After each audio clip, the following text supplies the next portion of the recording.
When I left for my deployment, I thought the hardest thing would be missing my family.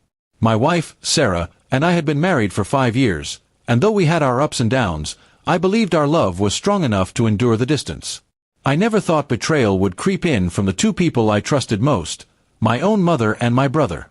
While I was away, I would video call whenever I had the chance. Sometimes Sarah seemed distant, and I assumed she was simply stressed, dealing with loneliness and responsibilities back home. My mom would occasionally appear in the background, acting overly sweet, assuring me that everything was fine. I had no idea she was the one planting poisonous seeds in Sarah's mind. From what I learned later, my mom convinced Sarah that I didn't care enough, that I had chosen duty over family. She told Sarah she was too young to waste her life waiting for a man who might never return. Worse, she pushed the idea that my brother, Adam, was a better match, more present, more caring, and a man who could give her comfort. Sarah resisted at first, but loneliness and constant pressure broke her down. Adam was always around, visiting under the excuse of helping her with errands or small house repairs. My mom encouraged their closeness, whispering that no one would blame her for seeking comfort.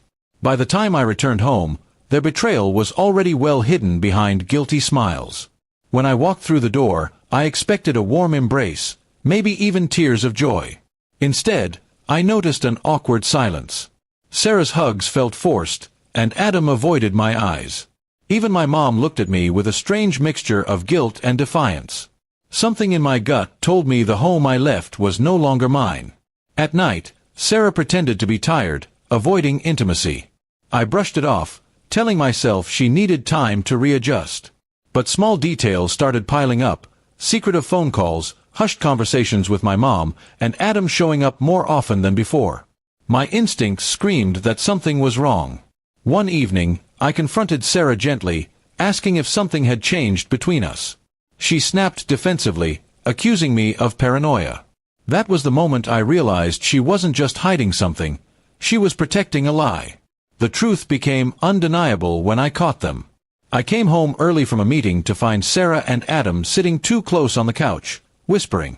The guilt on their faces was louder than any confession. I didn't explode. Instead, I played along, pretending nothing was wrong. Inside, my heart was breaking, but I knew revenge would be sweeter if I stayed calm and planned carefully.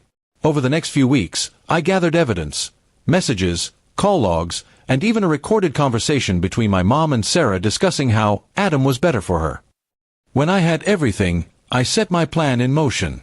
I invited my entire family over for dinner, my mom, Adam, and Sarah included. I cooked the meal myself, making sure everyone felt comfortable, almost too comfortable. Then, when the table was full, I brought out a projector and connected my laptop. The room went silent as I played the recordings, one by one. My mom's voice echoed, urging Sarah to choose Adam. Screenshots of messages appeared on the wall, undeniable proof of their betrayal. Sarah's face turned pale, Adam stammered, and my mom tried to stop me, but it was too late. The truth was laid bare for everyone to see. My father, who had always trusted my mother blindly, looked shattered. My siblings stared in disbelief at Adam. The shame on their faces was worth more than any angry outburst I could have given. I calmly announced that my marriage was over, that Adam was no longer my brother in my eyes, and that my mother had lost the respect of her own son. I filed for divorce the very next morning. Sarah begged for forgiveness, crying that it was my mother who manipulated her. But I reminded her she still made her choice. Adam avoided me completely, unable to face the destruction he caused. My mom tried calling, but I blocked her number, cutting her out of my life. In the end, I found peace in my solitude.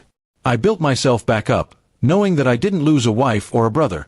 I simply uncovered the truth about people who never deserved my loyalty. My revenge wasn't about anger or violence. It was about showing them that their betrayal didn't destroy me, it destroyed them. Sarah lost the stability she thought Adam could provide, Adam lost his dignity, and my mom lost her son's love. And me. I walked away free, stronger, and ready to rebuild my life with people who actually valued honesty and loyalty. The lesson I carried was simple. Betrayal may hurt, but revenge doesn't always need to be loud. Sometimes, the quietest exposure cuts the deepest. And in exposing their lies, I reclaimed my power.